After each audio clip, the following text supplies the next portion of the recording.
We have a massive New York Knicks trade update to go over today as a blockbuster report has dropped about a Knicks trade incoming, and New York Knicks fans are split over this, arguing over if this is a terrible move for this team that makes no sense as they're about to go to the Eastern Conference Finals, but also some fans saying that they could pull off a master plan here as well, and we are going to break all this down. What's up, guys? Welcome back to Knicks Digest. It's Chris here, and I know, guys, it's Tuesday, May 13th. The New York Knicks are a game away from the Eastern Conference Finals. We're all focused on that. However, a lot of teams right now are in the offseason, and because of that, we are getting trade reports involving the New York Knicks anyway. For people saying, I've mentioned it before, the Knicks are not done. They're not a finished product. We are seeing a lot still happening with this New York Knicks team, and because of that, what we are witnessing are multiple reports showing that the New York Knicks are going to be interested in multiple star players over this offseason. On top of this, as the Knicks continue to try to build the best roster possible, we know Leon Rose is quick to make deals to try to continue improving this team. So let's jump into it, guys. What's up? Welcome back to Knicks Digest. It's Chris here. And guys, if you are not part of that 32.3% that subscribe to Knicks Digest and you're part of that 67%, make sure to subscribe for all the daily New York Knicks content your heart desires. We make multiple videos most days. We're making a video every single day of 2025. You do not want to miss out on all the great New York Knicks content that we have. And look, Leon Rose, we know him well at this point. He's been the president of basketball operations for the New York Knicks for 5 years now. We know how Leon operates. The man is quick to make trades to upgrade this New York Knicks roster if he believes that's what it's going to take. We've seen the Knicks make as many trades as anyone over Leon's tenure. He's quickly swapped players for other players, and a lot of the times what we've seen is it has worked beautifully for the Knicks. We've seen Leon Rose trade guys away in salary dumps that brought in Jalen Brunson. We've seen the Knicks make trades that didn't work, like the Cameron Reddish deal that he then flipped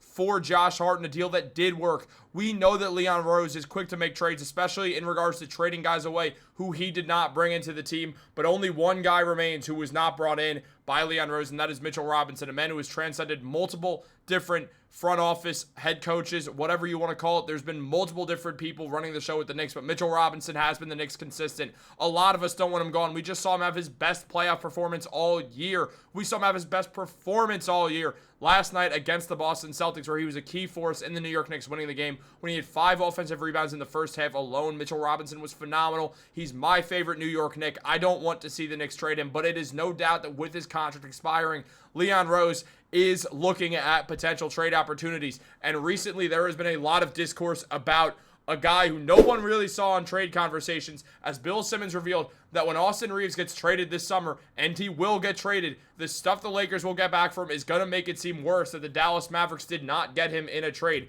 Austin Reaves this season averaged 20 points per game, 4.5 rebounds, 6 assists, had a steal per game as well, shooting 46% from the field and 37.7% from 3. Also 44.6% on corner threes. We know the Knicks want to beef up their bench.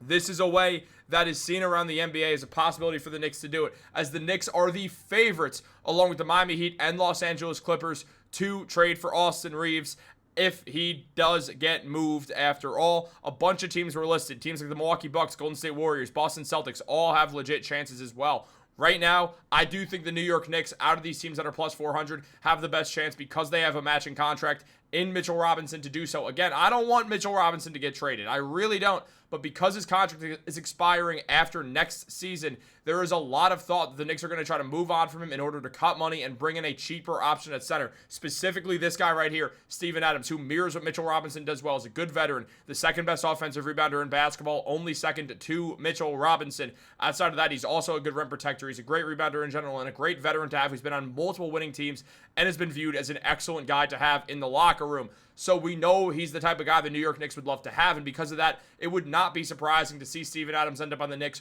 whether or not Mitchell Robinson is on the team come next season. We know the Knicks want to strengthen their big man unit even more. We know they want to add to that front court off the bench. Steven Adams is a piece the Knicks are going to go for heavily. I actually expect the New York Knicks to be where Steven Adams ends up when it's all said and done after free agency. I really do. I think the Knicks are going to sign Steven Adams this summer. That's the signing I'm most confident in right now. And with all this being said, there's been a lot of talk about Austin Reaves. But Reaves, he was great this season. Since February 1st, he averaged 23 points per game, 5 assists, and 5 rebounds in 32 games. The man was a lights-out shooter. He was a great offensive player, but he does not fit with this current unit. We know the Los Angeles Lakers want to bring in an elite big man, a great rim protector, and a great rebounder. That is Mitchell Robinson. We've seen the interest already spike in Mitchell Robinson throughout the season for the Lakers. They liked Mitchell Robinson. They liked him years and years and years and years ago when he got drafted to the Knicks. They promised Mitchell Robinson. They drafted him 25th overall. Guess what happened? They drafted Mo Wagner,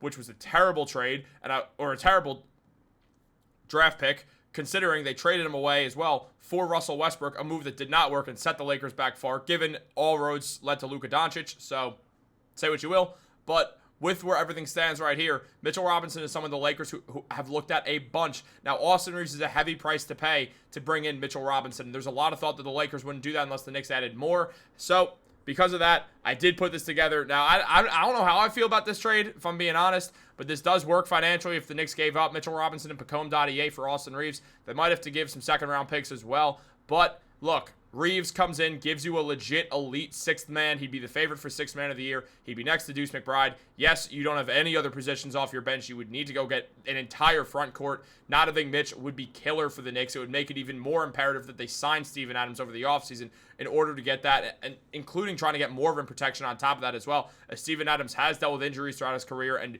you do want insurance for that. Whether that's Ariel Hukporti or someone else, we'll see. The Knicks also give up the youngest player on their team who they really like, Pacome, someone who they are going to start to use more and more as time goes on. He's a long-term fit for this team. We know the Knicks like Tyler Kolek as well, so the Knicks would probably dangle Deuce McBride in trade talks as well if this were to happen. And I know people are not liking that I'm saying this. This is just what I'm saying is a real possibility for the New York Knicks to tackle over this season. So, over this offseason, I should say. But at the end of the day, guys, it's the same situation where the Knicks are about to be, all goes well, in the conference finals. It's not done yet. They could easily still drop this series in the next 3 games. I just don't think they will. I think the wind is out of the Celtics' sails. Unfortunately, Jason Tatum rupturing his Achilles is not great or tearing his Achilles, I should say. He did not rupture it. He tore his Achilles. When he tore his Achilles, it kind of took the wind out of the Celtics' sails. I expect the New York Knicks to win either Game 5 or Game 6. There's not going to be a Game 7 to this series. It's either Knicks in 5 or 6 at this point. But the Knicks can get this done, and I expect them to. So why are we talking about trades right now? Again, because a lot of teams have been eliminated. The majority of the NBA is not watching their favorite team play anymore. The Celtics are really, really on the ropes as much as anyone's on the ropes. The Cleveland Cavaliers, similar to the Celtics, are really, really on the ropes as much as anyone. The Indiana Pacers and New York Knicks are on the brink of matching up once again, this time with all the stakes on the line. Conference finals. One team gets to go to the NBA finals. Meanwhile, the Denver Nuggets and Oklahoma City Thunder, I did forget for a second, continue to battle out in a 2-2 series right now that gets uneven tonight. On top of that, we see the Minnesota Timberwolves have the Golden State Warriors by the neck as Steph Curry is out with that injury. There's about to be 5 teams left as there's 3-1, 3-1, 3-1, and all those teams down are dealing with multiple injuries. Every team that's down right now is missing their best player, whether that's Jason Tatum, Stephen Curry, or Donovan Mitchell. All those 3 teams are missing their players due to injury. Before you say, oh, this season doesn't count, which I don't think Knicks fans will because it's working for us right now. Injury luck happens every single season for some teams, and other teams, they get terrible injury luck. The Knicks last year had terrible injury luck. This year they have good one. Look, I don't want to see this trade talk stuff happen. I'm making these videos on trades because the news comes out, and it's what I do on Knicks Digest is I make videos on the news. This is the news. I don't think this trade's going to happen at all. I don't think the Lakers would give up Austin Reaves for Mitchell Robinson unless some really weird situation. I do think they will trade Austin Reaves for some sort of big man. I don't think it's going to be Mark Williams either. I actually think they're going to try to get Bam Adebayo in any way possible and use Austin Reaves as a big package to try to get that, especially considering Bam Adebayo did kind of take a shot at Pat Riley. I do expect that to be the trade that happens. Given the Lakers will have to give more in order to get that done, so it would probably be Reaves and Rui Hachimura. I think that adds up. That's $32 million. Reaves makes $12 million. Not 12. He makes like $13 million, 12-ish million. And then Rui makes $18.3 million. So, yeah, that should probably work for Bam. If the Lakers had to add more, they will as well. They'd have to add a draft pick as well that they have. So, we could see that trade happen. That's what I expect. I don't expect Reaves to end up on the Knicks whatsoever. But it is an interesting thing to go over. I hope you guys enjoyed the video. I promise I'm not going to keep making these trade videos during the playoffs. It's just this came out, and here we are. Guys, like, subscribe, turn on post notifications. Have a great day. Go Knicks. Now let's get back to talking about the playoffs. Next video and the video after that and the video after that are all going to be about playoff basketball.